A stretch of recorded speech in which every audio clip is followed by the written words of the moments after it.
Hey, I want to take some time tonight to talk about the Breonna Taylor incident and the results from the grand jury and some other things here. A lot of you might have noticed that I have been uncharacteristically quiet on this topic. I haven't done a video about it. I haven't really discussed it publicly.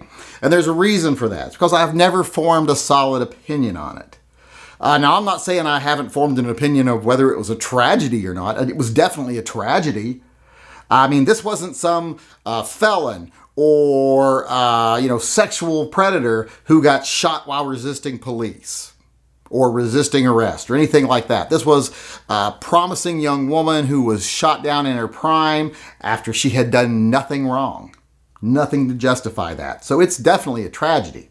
And worse yet, it's a tragedy of errors on the part of the police, on the part of law enforcement. So I think this here illustrates that law enforcement has some things to answer for this. But I don't know if it's so much the cops themselves to blame, or is it more the system that needs to be blamed here? Is it a couple of bad cops we need to be looking at, or is it a broken system? I think it's a broken system. Now, don't get me wrong. I'm not saying that, the cop that supposedly lied on the affidavit to get the warrant shouldn't be held accountable. I definitely believe he should be. If he lied, which it does look like he did. I don't know why the grand jury didn't consider that, but it does look like he did. We don't even know if the grand jury even heard anything about it, to be honest. But he said the postmaster gave him the information he used in his affidavit to obtain the warrant. The postmaster said did no such thing. So if that's true, he should be held accountable. He should definitely be fired, and there should possibly be federal charges against him, as far as I'm concerned, for civil rights violations, because through his act, he denied that person their civil rights, their right to not be gunned down in their home by police. So that I would probably be okay with. But as far as the other officers, did they do anything illegal? Were they violating protocol? I don't think they were. So I can't say that the problem was the police themselves, the actual individuals. Like I said, I think it's a broken system. I think it's a symbol that we need police reform drastically in this country. And there are 4 topics I think are at play here that, like I say, illustrate how badly we need police reform. And I'm going to go over those 4 topics here. And you're going to have to bear with me here. This is going to be rambly and kind of off kilter, and there's probably going to be some edits because it is right now 3:48 in the morning. That's 3:48 a.m. and I'm trying to get this done now while I'm thinking about it so that I'll have time tomorrow to go to the gun shop. So we're just going to go for it here. So bear with me. Now, like I said, the officer that lied on the affidavit, I believe he should be held accountable for something. I also think the judge that signed that no-knock warrant should be accountable. But here's the thing I want to talk about first. The first of the 4 things I want to talk about is that no-knock warrant. I do not like no-knock warrants. I don't think they should be a thing. And it isn't no-knock warrants themselves. They're just a small piece of an entire puzzle that I don't like. It's this reality nowadays that police officers have managed to shift the burden of risk from themselves to the citizen. It's just what they've been doing. They've been doing it for decades through, powerful police unions and greasing palms of politicians and manipulating public opinion.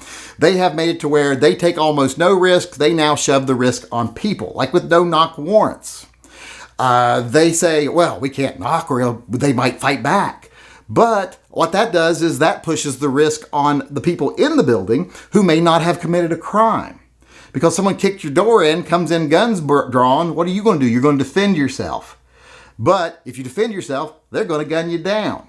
So that risk is more on you now than them. And that's just a small indication, that's just a small example of how now police have been shifting the burden of risk from themselves, high school graduates who make great pay and have great benefits for just being high school graduates. And the reason they get that is because the job is supposed to be risky. They've managed to reduce almost all of the risk from their jobs. They have created an environment now where it is okay to shoot first and then ask questions later.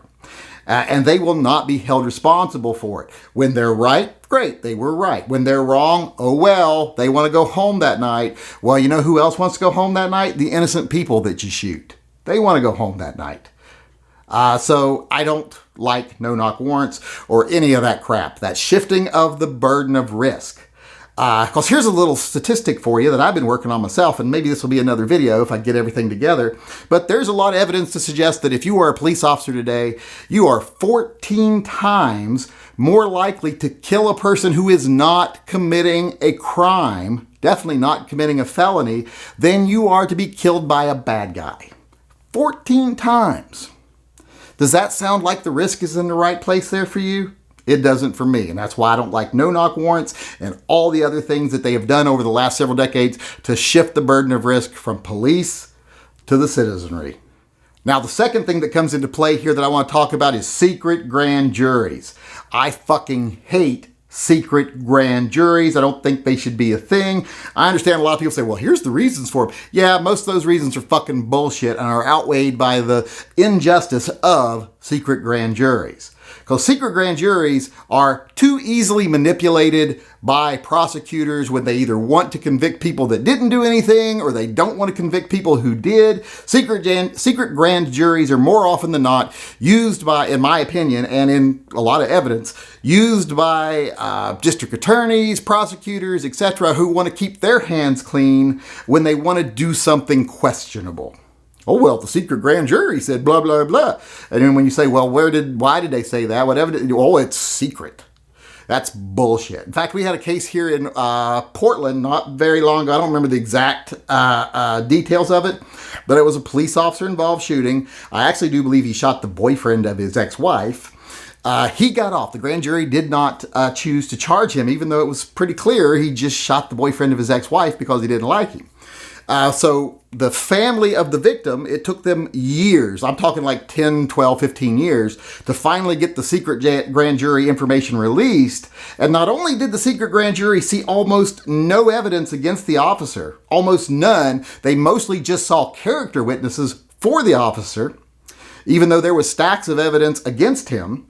The makeup of the jury itself was questionable. At best, which happens a lot. This is not as uncommon as you might think. The makeup of the jury was 3 active duty police officers, 3 family members of active duty police officers, 3 retired police officers, and a couple of county clerks that worked for the prosecuting attorney. So not exactly a fair shake there, if you ask me. So I don't like secret grand juries at all. I just don't like the way they work. Like the Attorney General here today who said, oh, well, they didn't, we have evidence now that they didn't use this as a no-knock warrant. Well, that's funny because at first you said they didn't, then you said they did, now you're saying they didn't again, and they went to the trouble of getting a no-knock warrant. So why would they go to the trouble of getting a no-knock warrant and then not use it as a no-knock warrant? And in fact, when they went into trial before the secret grand jury, there are already 12 witnesses on record saying they did not announce themselves, period. Well, now, according to the Attorney General, one of those witnesses changed his story. 1 out of 12. And that's probably the only one they presented to the grand jury. And I would like to know, when did he change his story and how did he change his story? Because if he did change his story, I'd like to know what were the deals made for that. And 2, did he actually change it, or was he just caught in a word puzzle to make it look like he changed his story, which prosecutors love to do, and attorneys love to do sometimes, like saying, okay, you can only swear to the fact that you didn't hear them announce themselves. You don't know that they didn't because you can't prove they didn't, right? You can just say you didn't hear it. And then the guy will go like, well, yeah, of course they could have done it and I just didn't hear it. Ah, well, there he said they probably did it and he didn't hear it. That stuff happens all the fucking time. There's little word puzzles there, trying to confuse people and get them to say something and twist it however they want to use it. So I don't like secret grand juries because that stuff doesn't come out. And if it does come out, it comes out way too late. So I don't like secret grand juries. That's another example of a broken system. And I just think those should not be a thing. Now, having said that, one, that I don't like how they have shifted the burden of risk onto the citizens instead of having it stay with police officers where it should be. And saying I don't like secret grand juries. Now we get to one of the bigger things, number 3 on my list here, and this really plays heavily into this case, and that is the war on drugs, the fucking war on drugs. Like you could have a war on an inanimate object. But basically what it is, it's a bunch of people who think that they should have the right to tell a bunch of other people what they can do with their bodies. It's a bunch of people that have this moral belief that they get to tell other adults what they can do and what they can't. And police departments have become almost singularly focused on this war on drugs. In fact, that's where a lot of their revenue comes from. That's why they justify a lot of their manpower. If we didn't have this ridiculous morality law against drugs, which causes this, war on drugs thing that actually just fuels the cartels, etc., like how Prohibition created organized crime and the war on drugs created these massive cartels, which powers to be love to do because it justifies their own existence. This is just a big problem. If we didn't have this war on drugs, police departments could actually work on making communities better, not worrying about drug use. Drugs could be controlled. They could be more regulated and taxed, etc. And we probably wouldn't have nearly the problems we have. Countries that don't have these draconian drug laws don't have nearly the issues we have. Even ones that have similar populace base don't have the problems we have. The war on drugs is just a ridiculous concept that law enforcement has latched onto as a golden fucking goose. It's a way to justify most of the things that they do wrong. It's a way to bring in money and more money so that the unions have more money and more power to, bribe politicians and grease palms, etc. The war on drugs is just a load of bullshit. And if we didn't have the war on drugs, we wouldn't need as many cops as we have. We definitely wouldn't need more. We could probably have a third as many as we do right now. And that's why they don't want that happening, because they all want to keep their jobs and their pensions, and the unions want to keep bringing in millions and millions of dollars. So they want the war on drugs, even though they know it's ineffective and it's been proven ineffective. In fact, it just exacerbates the issue. It brings them a lot of money and it justifies a lot of their actions. So if the war on drugs was gone, a lot of the problem with the system would be gone. That being said, now let me ramble about the fourth and final thing I wanted to talk about, and that is something that you might not think actually plays a role in this case, but I think it plays a big role, and that is asset forfeiture. Police departments, law enforcement love asset forfeiture. They love to get that money. They love to get that property. It helps pay their benefits. It helps pay their salaries. It helps put pinball machines, in their department rec rooms. It helps them get fancy cars to drive while they're on duty. It does all these things. And also, it gets them promotions. It gets them recognition. If they make a bust and they're like, Officer Jameson just brought in $3 million for the department. He's probably first in line for detective now because of that. And why do you think they were so gung-ho to go after Breonna Taylor, go to her apartment? It's because they thought there might be some drug money there. And they wanted to seize that drug money, because not only would that be good funding for the department, but the guy who got who signed the affidavit and got the warrant to go do it, that officer's like, I'll probably get a promotion. I'll probably get an accommodation from the chief and from the mayor and blah, blah, blah. So he was driven by that desire because of the war on drugs to go seize that money and actually look like he's doing his job, when he hadn't done anything to make society better in any way by doing that. But that was the incentive. Why do you think they were so gung-ho to go there? It's because of that war on drugs mentality and that idea that if we go in there and we find drug money, that's our money.